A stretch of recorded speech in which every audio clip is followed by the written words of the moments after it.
gasket ng CG125 TMX125.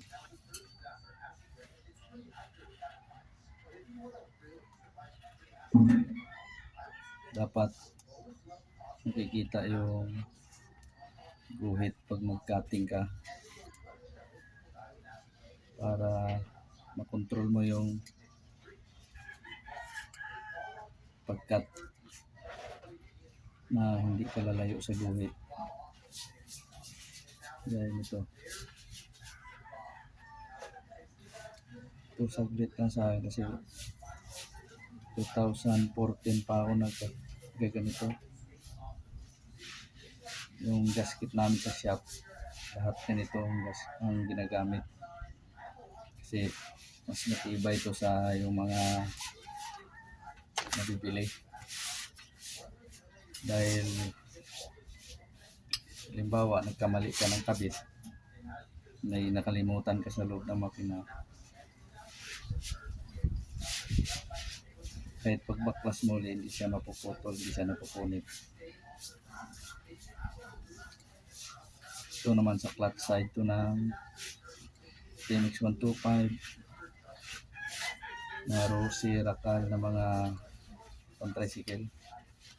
Ito, diba? Matibay. Ito naman sunod ay Magneto ng CG pa rin, TMX125 CG125 Magneto naman to.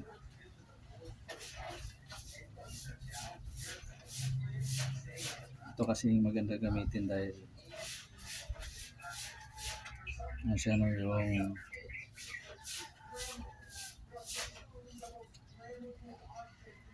hindi na pupunit. Pabor to naman sa nagme-mekaniko. Ang bintahan namin nito ay 13 pesos Magneto gasket. Pag clutch gasket naman ay 16 pesos. Pag disc gasket naman ay 6 pesos. O di ba, mas mura. Matibay na, mura pa.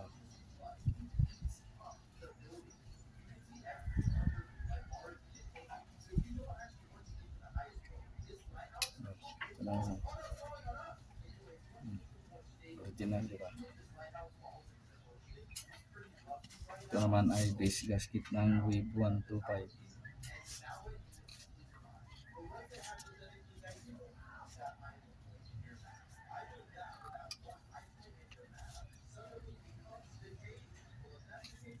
Dapat nasa mag-cutting nasa loob mo yung ay nasa labas ng nasa harap ng guhit kasi para makontrol mo yung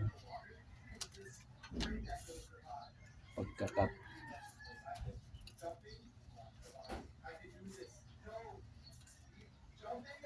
Ayan, dapat nandito sa dapat nakikita mo yung guhit para control mo yung pagka-cut.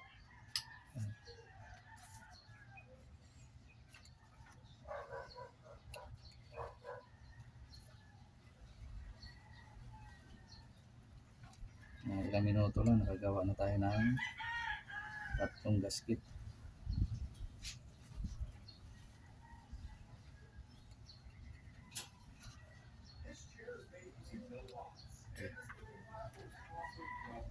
Wave 125.